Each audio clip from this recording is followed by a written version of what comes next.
دوستوں، آج کی ویڈیو کا جو سوال ہے وہ یہ ہے کہ جس کمرے میں قرآن شریف رکھے ہوئے ہوں اس کمرے میں ہم بستری کر سکتے ہیں یا نہیں کر سکتے ہیں۔ تو کیونکہ بہت سارے لوگوں کے پاس چھوٹے کمرے رہتے ہیں جس میں قرآن شریف بھی رہتے ہیں اور اس میں سوتے بھی ہیں لوگ، تو ہم بستری کے وقت ان کے دماغ میں یہ خیالات آ جاتے ہیں کہ ایسا کرنا صحیح ہے غلط ہے۔ تو آج کی اس ویڈیو میں یہی ہم آپ کو دکھانے والے ہیں، تو چلیے اسٹارٹ کرتے ہیں۔ اس کمرے میں قرآن رکھا ہو اسی کمرے میں ہم بستری کر سکتے ہیں کیا؟ کیونکہ ہم جوائنٹ فیملی میں رہتے ہیں اور ہمارا ایک ہی کمرہ ہے، ہماری بیوی پڑھی لکھی ہے اور وہ قرآن پڑھتی ہے اور قرآن الماری کے اوپر رکھا ہوتا ہے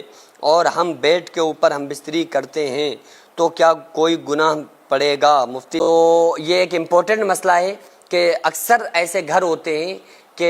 ایک ہی کمرہ ہے ان کے پاس، ہسبینڈ وائف اس کمرے میں رہتے ہیں اور عام طور سے ان کے گھروں میں قرآن رکھا ہوتا ہے، چاہے وہ پڑھے لکھے ہوں نہ ہوں، لیکن برکت کے طور پر بھی وہ قرآن رکھتے ہیں۔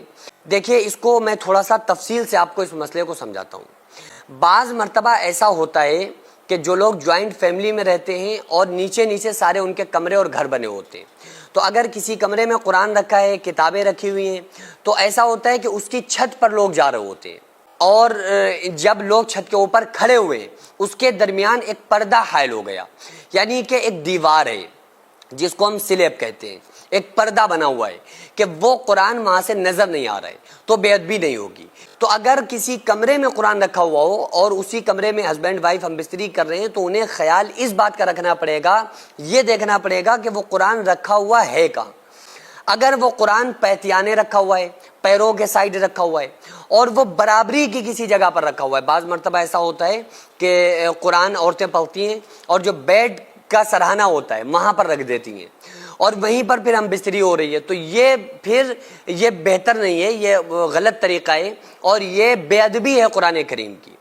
تو قرآن کریم تو ویسے ہی اونچی جگہ پر رکھنا چاہیے اور قرآن کو بند جگہ پر رکھنا چاہیے، قرآن کو کھلی جگہ پر، یعنی کہ قرآن ایک ایسی کتاب ہے جس پر غلاف چڑھانے کا حکم ہے کہ آپ قرآن کو غلاف میں رکھیں، کور میں رکھیں، تاکہ وہ دھول سے، جالے سے صاف اور پاک رہے۔ تو اگر وہ پیتیانے سائیڈ رکھا ہوا ہے یا سرہانے سائیڈ رکھا ہوا ہے تو لیول میں نہیں ہونا چاہیے، برابری پہ نہیں ہونا چاہیے، برابر میں نہیں ہونا چاہیے، بلکہ اونچی جگہ پر ہونا چاہیے۔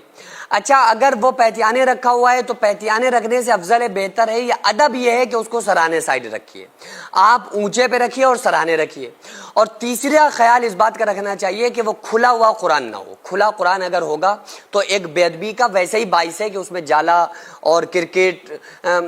یعنی کرکٹ وغیرہ اور دھول، یہ ساری چیزیں اس میں لگ سکتی ہیں۔ تو بہتر کیا ہے کہ اونچی جگہ پر رکھیے، جزدان میں رکھیے، اور اب جب یہ آپ نے جزدان میں رکھ دیا، آپ نے اونچی جگہ پر سرہانے رکھ دیا، اب آپ کو ادھر تصور نہیں لے جانا چاہیے۔ ہم بستری کے وقت کچھ لوگ یہ سوچ رہے ہوتے ہیں کہ یار قرآن رکھا ہوا ہے، وہ بار بار ادھر نگاہ لے جا رہے ہوتے ہیں، بار بار ان کی آٹومیٹک ادھر نظر جا رہی ہوتی ہے کیونکہ وہ سوچ رہے ہوتے ہیں اندر سے۔